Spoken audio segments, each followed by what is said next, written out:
let's jump right in. We've all seen this happen, right?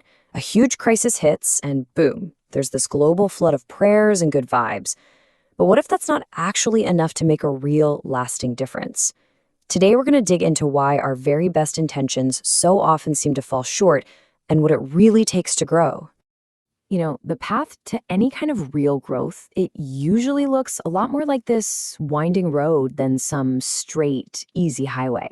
In this explainer, we're going to unpack exactly why that journey to genuine improvement is so often a complicated and, frankly, challenging one. Just think back to any recent crisis. You remember it, this massive wave of prayers, inspiring posts, calls for hope. The source material we're looking at today actually has a name for this. It calls it the esoteric response. And it's a sincere thing, right? A real inward focus on trying to awaken the good in all of us. And, well, that brings us to the big puzzle, doesn't it? If all that positive energy and all those good intentions are so powerful, why does history just keep showing us the same pattern? We fall back into division and chaos, sometimes right after these amazing moments of unity. What's going on? So here's our game plan. First, we're going to look at what the source calls the crisis comfort zone. Then we'll see this pattern of history's déjà vu. After that, we'll diagnose the two big roadblocks, naivety and self-interest. And finally, we'll explore a way forward through the practice of spirituality and what are called creation's four principles. Okay, so let's start with this idea of the crisis comfort zone, that really sincere but often all too temporary reaction we have when things get really tough. When a crisis hits, this is what we see everywhere. Prayers for peace, stories that lift us up, people talking about our nobler self. And to be super clear, the source material goes out of its way to say these things are sincere. They are valuable. They absolutely help a lot of people get through tough times and focus on the good. Now, let's see how this immediate, heartfelt response somehow feeds into this frustrating pattern that the source calls history's déjà vu. It's a real cycle of repeated crises. I mean, just look at this timeline. It lays it all out so clearly, it's kind of stark. After the absolute horror of World War I, there's this global demand for peace that leads to the League of Nations. Great. But just a couple of decades later, an even worse war kicks off. So what do? We create the United Nations to fix the old problems, but as we all know, conflict hasn't exactly stopped. You see the pattern. Crisis, good intentions, new institution, and then another crisis. And this isn't just a modern thing about wars, not by a long shot.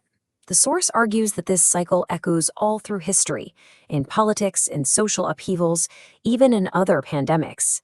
It's a pattern so old that you can find it described in ancient texts. This same rhythm, crisis, followed by prayers and big promises, followed by, you guessed it, another crisis. So it all brings us back to that one huge, crucial question. If pretty much everyone on the planet wants peace and harmony, what is getting in the way? Why do our best intentions seem to consistently fail to create real, lasting change? Well, the source material offers a two-part answer. It points to a couple of really deep-seated human tendencies that it calls naivety and self-interest. Let's break those down. Okay, so here's the key. It's the combination of these two things that's so toxic. It's this 1-2 punch. On one side, you've got naivete, this idea that if we just talk about a noble concept like peace enough, it'll just happen. And on the other side, you've got this deep and often unconscious self-interest that's all tangled up in our desires.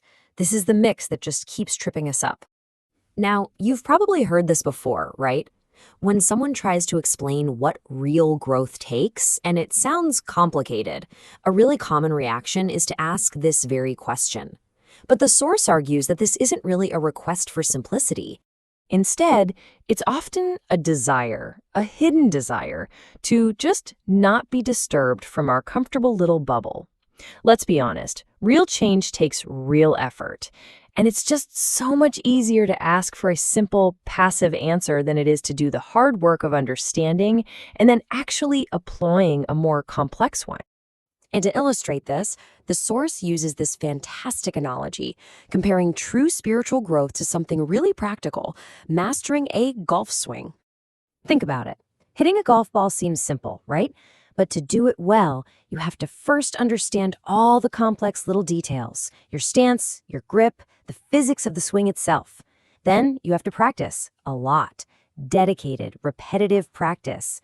It's only after all that time and effort that the complex action starts to feel simple, even easy. Well, the source argues that real spiritual growth works in the exact same way. So, if just praying and hoping isn't the whole answer, what is? Well, that brings us to the solution this analysis proposes, something it calls the practice of spirituality, which is really all about putting knowledge into action. Now, this is a really important point. When the source talks about spiritual knowledge, it's not talking about a specific religion or any kind of dogma. It defines it as having a deep, intimate familiarity with the fundamental laws that govern reality itself. It's kind of like learning the physics of that golf swing. It's a practical understanding of the principles that make everything tick. And an interesting point is made here about leadership. The source argues that society's leaders have a special, almost sacred responsibility to learn and apply this knowledge first. Why? Because their actions create such a massive ripple effect. Their failure to get this stuff right carries a really heavy weight, a karmic burden, as it's put, that helps keep all of us trapped in that repeating cycle of crisis. Okay, so to make this feel less, abstract and floaty, the source gives us some really concrete examples of these foundational laws. Think of it as a practical toolkit for growth. Here are 4 examples, and they really build on each other, like a set of dominoes. First, the law of motion. Basically, everything is always active: our thoughts, our words, our actions. Next, the law of cause and effect. Every single one of those actions creates a reaction. Then there's the law of propagation, which says that every act we perform spreads either goodwill or ill will out into the world. And finally, the law of balance says that any disharmony we create has to, eventually, be balanced out. And this is where we come in. Our free will is the game changer. It's the deciding factor. We get to choose whether we direct all of that constant activity toward things that create harmony and goodwill for everybody, or towards selfish goals that inevitably create resentment and crisis. And what happens when we mess up, which, we all do? Well, this framework gives us a practical tool for that too. According to the law of balance, forgiveness isn't just some nice, fluffy, noble idea. It's a powerful mechanism, a way to actively stop the cycle of ill will in its tracks and restore harmony when it's been broken.